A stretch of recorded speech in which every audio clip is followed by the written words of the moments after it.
बंधु माने 14 जुलाई 2026 मंगलवार दिन पड़ुछि आषाढ़ अमावास्या। एही दिन आपणक घरर एही स्थान रे केवल गोटे 1 टंकिया मुद्रा रखंतु। देवी लक्ष्मी को आशीर्वाद रे आपणक जीवन रे केवल धनर वर्षा हेबो नाही, बरं आपण कोटिपति मध्य होइछिबे एवं आपणक घर खुशी रे परिपूर्ण होइछिबो। आपणकर समस्त इच्छा पूर्ण हेबो। आपणकर बैंक बैलेंस हठात बढ़िबाकु लागिबो। आपण आपणकर क्यारियर एवं व्यवसाय रे उत्तरोत्तर उन्नति देखिबे। आपणक पाखकु एते मात्रा रे टंका आसीबो जे आपण गणी गणी थकी जिबे। बंधु माने एही आषाढ़ अमावास्या दिन अनेक शुभ जोग सृष्टि हेउछि, जहा बहु वर्ष परे आसीछि। सेथिपाई एही दिनटीर अपार महत्व रहिछि एवं एही दिन आपण निश्चित भावरे एही 1 टंकिया मुद्रार प्रतिकार करिबा उचित। तेबे बंधु माने एही उपाय आपण किपरि करिवे, केउ समय रे करिवे, केउठी करिवे, से विषय आजिर एही भिडियो रे मो आपणको विस्तार भावरे बुझाइबे। तेणु भिडियोटी को शेष पर्यंत देखंतु। बंधु माने एही दिनटी अत्यंत स्वतंत्र एवं गुरुत्वपूर्ण। आपणकर दीर्घ दिनर इच्छा एवं स्वप्न आपण एही दिन एही उपायटी पालन करी पूरण करि पारिबे। तो बंधु माने एही प्रतिकारटी को आपणको प्रथमे भल भाबरे बुझिबाको पड़िबो, एहाको सुनिबाको पड़िबो एवं तापरे एहाको कार्यकारी करिबाको पड़िबो। आपण निश्चित भाबरे एही प्रतिकारर लाभ पाइबे। आपणक घरे जे कोनोसी प्रकारर दुख किंबा समस्या चलीछि, आपण एहार कारण मध्ये जानि नथिबे। कारण पितृपुरुष दोष अर्थात पितृदोष, शनि दोष किंबा कोनोसी प्रकारर मंगल दोष परि किछि होई पारे किंबा अन्यान्य अनेक प्रकारर दोष मध्य थाई पारे। एही प्रतिकार करिबा पई आपणको निजर दोष निर्णय करिबाको पड़िबो नाही। आपणको केवल एही 1 टंकिया मुद्रार प्रतिकार करिबाको पड़िबो। तो बंधु माने सबुठारु गुरुत्वपूर्ण कथा हेउछि टंकिकिया मुद्रार प्रतिकार काहेकि करा जाय। एहा कोनोसी इच्छा पूर्ण करिबा पई किंबा आपणको जीवन रे दुख एवं समस्या दूर करिबा पई करा जाउछि, किंबा जदि आपणकर कोनोसी बड़ काम अछि जहा पूर्ण हेउ नाही, तेबे आपण सेथि पई एही प्रतिकार करि पारिबे। तेणु सरल कथा हेउछि जे आपण आपणकर जे कोनोसी प्रकारर इच्छा पई एही प्रतिकार करि पारिबे। तेणु एही प्रतिकार सेही व्यक्ति द्वारा करा जाय पारिबो जे चाहुछंती जे तांकर कोनोसी प्रकारर इच्छा ईश्वरंक द्वारा पूर्ण हेउ एवं आपणको घरर कोनोसी भी सदस्य एही उपायटी करि पारिबे। आपण चाहिले एहाको सकाळ समय करि पारिबे किंबा संध्या समय मध्य करि पारिबे। जदि आपण संध्या समय करूछंती तो संध्या 6टा रु 7टा मध्य रे एही उपाय करिबा उचित। तो बंधु माने जदि आपण आपणक जीवन रे धन एवं समृद्धिर समस्यार सम्मुखीन हेउछंती, तेबे एही प्रतिकारटी आपणको सहाय्य करिवो। जदि आपण टंका विषय बहुत चिंतित, जदि आपण आर्थिक संकटर सम्मुखीन हेउछंती, अनेक थर आपण बहुत चेष्टा करंती, आपण बहुत कठिन परिश्रम करंती, किंतु आपण टंका पाई पारु नाहंती। कठिन परिश्रम सत्वे आपण सफल होई पारु नाहंती। आपण आपणकर व्यवसाय विफल हेउछंती, आपण चाकरी पाइबा पई आपणक प्रयास रे विफल हुंती। जदि आपण कोनोसी काम रे विफल हेउछंती किंबा आपण आर्थिक क्षतिर सम्मुखीन हेउछंती, तेबे गुरुजी कहिसंती जे आपणको एही आषाढ़ अमावास्या दिन एई छोटिया प्रतिकारटी करिबाको पड़िबो। तेबे आसंतु प्रतिकार विषय जानिबा, किंतु ता पूर्वरु आपण माने भिडियोटी को लाइक करी चैनल टी को सब्सक्राइब करि दियंतु एवं कमेंट बॉक्स रे भक्ति एवं श्रद्धार सहित जय मां लक्ष्मी अवश्य लिखंतु। तो बंधु माने एही उपायटी पई आपणको प्रथमे गोटे 1 टंकिया मुद्रा आवश्यक हेबो। एही 1 टंकिया मुद्रार उपाय केवल आपणक जीवन रे धन आनिबो नाही, बरं एहाको द्रुत गति रे वृद्धि करिबारे मध्य सहाय्य करिवो। एही उपचार एते सरल जे कोनोसी व्यक्ति एहा करि पारिबे। पुरुष माने किंबा महिला माने जे केही भी एहाको करि पारिबे। तो बंधु माने प्रथम उपचारटी जदि आपणक घरे कहीं असुस्थ अछंती एवं अनेक चिकित्सा सत्वे सुस्थ होई पारुनांती किंबा जदि आपण अनेक औषध खाउछंती अनेक टंका आपण औषध रे खर्च करि सारिछंती तेबे आपणको एई उपायटी चेष्टा करिबाको पड़िबो। तो आपणको कोन करिबाको पड़िबो गोटे 1 टंकिया मुद्रा एवं एक पात्र रोषेई घरु लुण नियंतु एवं एही दुईटी जिनिस आपण रोगी को दियंतु जे आपणको घरे असुस्थ अछंती आपण एहाकू असुस्थ व्यक्ति मुंड पाखरे रखिबा उचित। से व्यक्ति जोंठारे सोउछंती जोंठारे विश्राम नेउछंती तांकर मुंड पाखरे रखंतु एवं सेठारे छाड़ी दियंतु एवं ता पर दिन सेई लुण को नै कोनोसी गछ मूलरे पोती दियंतु। सेई लुण आपणक घरे पुनर्बार व्यवहार करंतु नाही कारण यह राति सारा तांको ठारू समस्त नकारात्मक शक्ति एवं नकारात्मक ऊर्जा को शोषित करिथाए। तेणु ता पर दिन सकाळू सेही लुण को आपण कोनोसी गछ तळे पोती दियंतु। आपण धीरे धीरे तांकर स्वास्थ्य रे सुधार देखिबाको पाइबे।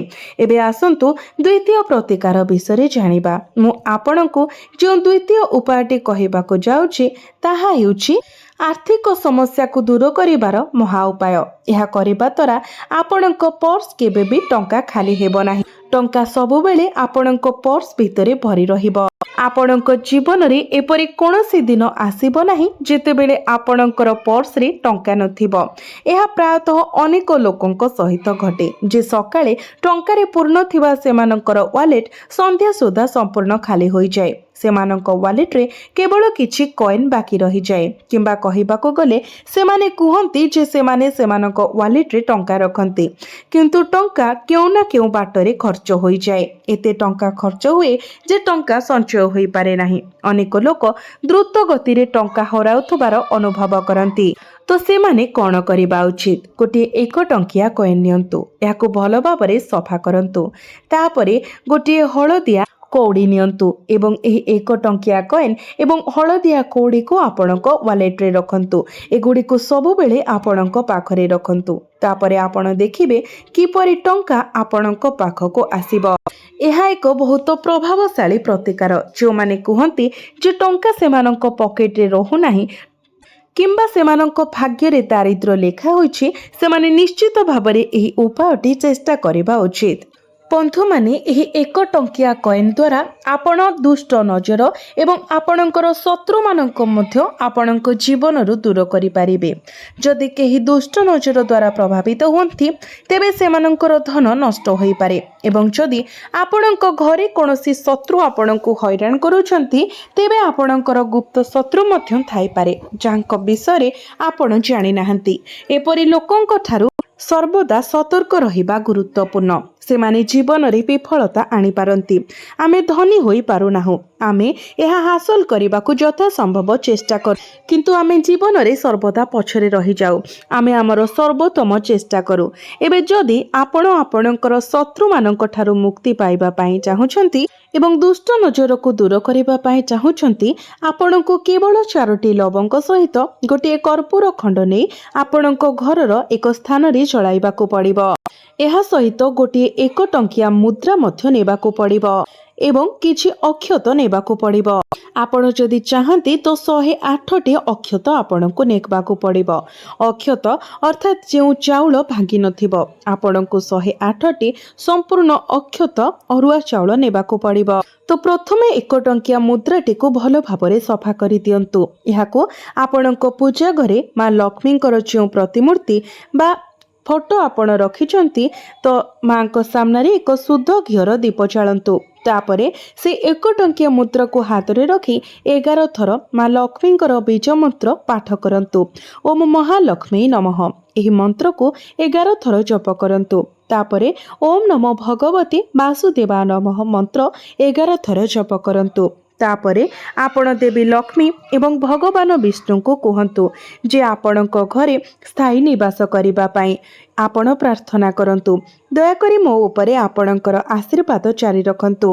दयाकरी हे ईश्वर मो उपरे आपणकर कृपा वर्षा करंतु। यह करिबा परे आपण जो अक्षत रखिथिले एवं जो 1 टंकिया मुद्रा रखिथिले ताकू गोटे लाल कपड़ारे बांधि दियंतु। एक छोट गंठी तैयारी करंतु एवं तापरे आपण से कर्पूर रे लवंग पकाई ईश्वरंकर आळती करंतु एवं तापरे जो अक्षत एवं 1 टंकियार जो पुटुळीटी बनाइछंती ताकू नै आपणकर टंका रखुथबा स्थान रे रखि दियंतु। जोठारे एहाकू केही छुईबे नाही किंबा से स्थानरू केही घुंचाइबे नाही। एही उपायटी करिबा परे आपण देखंतु किपरि टंका आपणक जीवन रे आसीबाकू लागिबो। आपणकर संचित अर्थरे वृद्धि हेबो एवं आपणक जीवन रे जो अजथा खर्च चलीथिला ताहा किभଳି बंद होइजिबो। एहा व्यतीत आपण आपणकर मनस्कामना शीघ्र पूरण करिबा पई कम से कम 21 दिन पई प्रत्येक दिन माँ लक्ष्मी को एक लाल फूल अर्पण करंतु, जेमिति कि गोलाप फूल किंबा पद्म फूल, जहा फल रे आपणकर सबुठारु बड़ इच्छा मध्य पूरण होइजिबो। जेतेबेले आपण एही उपायटी करंती एहा बहुत उत्कृष्ट एवं अत्यंत स्वतंत्र। तो आपणको एही उपायटी निश्चित भावरे चेष्टा करिबा उचित। बंधु माने एही उपाय गुड़िक अत्यंत ही सहज एवं सरल किंतु एहार प्रभाव अत्यंत चमत्कारी। आपण जदि दृढ़ विश्वास एवं भक्तिर सहित एही उपाय को पालन करूछंती तो निश्चित भावरे आपण आपणक जीवन रे एहार चमत्कारी प्रभाव देखिबाकू पाइबे, जहा आपणक जीवन रे लागी रहितिबा समस्त दुख कष्ट समस्या समस्त प्रकारर समस्या को दूर करि देबो एवं सबुदिन पाई आपणक गृह रे माँ लक्ष्मींकर स्थायी निवास हेबो, जहा फल रे भविष्यत रे केबे भी आपणको आर्थिक समस्या दे गति करिबाकू पड़िबो नाही। आपणक घरे सर्वदा सुख एवं समृद्धि लागी रहिबो एवं आपणकर सबुठारु बड़ इच्छा मध्य पूर्ण हेबो। आपणकर पिलामानंकर उन्नति हेबो। आपणकर स्वामी तांकर क्यारियर रे मध्य ग्रो करिबाकू लागिबे। जदि आपणकर बिजनेस अछि तो बिजनेस रे आपण ग्रोथ देखिबाकू पाइबे। आपणकर ग्राहक संख्या बढ़िबो। आपणक जीवन रे जहाँ भी किछि पाइबा पाई जाउतिले सब किछि आपणको मिलिबो केवल एही सरल प्रतिकार करिबा द्वारा। किंतु मने रखंतु एही प्रतिकार सहित आपणको कठिन परिश्रमर मध्य आवश्यकता अछि, कारण बिना परिश्रम रे किछि भी प्राप्ति होई न थाए। किंतु एहा सहित आमको ईश्वरंकर आशीर्वादर मध्य आवश्यकता थाए। तो कठिन परिश्रम सहित आपण जदि मन रे ईश्वरंक प्रति भक्ति रखी श्रद्धा रखी किछि सरल प्रतिकार अवलंबन करूछंती तो निश्चित भावरे एहा आपणकर लक्ष्य पथरे पहुँचीबा पाई आपणको साहाय्य करिथाए एवं खूब शीघ्र आपण आपणकर लक्ष्य पथरे पहुँची थांती। तो बंधु माने मोर एही भिडियोटी जदि आपण मानकु भल लागि थाए तो भिडियोटी को लाइक करी चैनल टी को सब्सक्राइब करि देबे एवं कमेंट बॉक्स रे भक्ति एवं श्रद्धार सहित जय श्री विष्णु जय माँ लक्ष्मी अवश्य लिखिबे।